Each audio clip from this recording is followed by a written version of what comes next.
Били трябва ги бива. Не. Ще видиш. Ще видиш. Патронът. Меган пахни нощно цвете Линден Кьоник, Били Жини болна. Виждат как се помпи по гълта, ама много е на помпи, но няма да се изтепи. Ще тръгне. Добре са наредени кончетата. Давай. Старта е даден, прекрасно.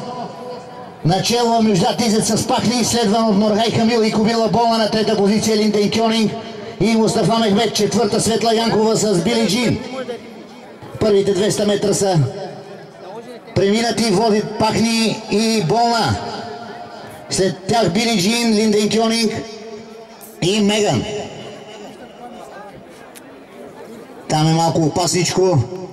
Има кълчица, на трета позиция излезе Меган, четвърти Линден Кьоник, на пета позиция е Нощно цвете, последна за сега е Били Джин. Опа! Линден Кьоник и Мустафа Мехмед паднаха на същото място.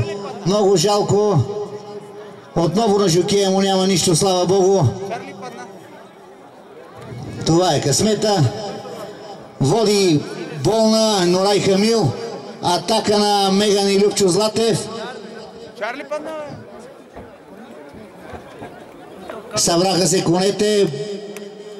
Болна, Меган, Пахни и Били Джин и Светла Янкова.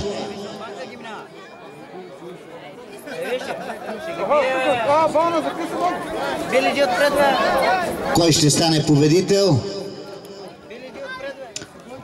Били Джин от външната страна се включи в битката, болна е отвътре. Там е и Меган с Любчо Златев.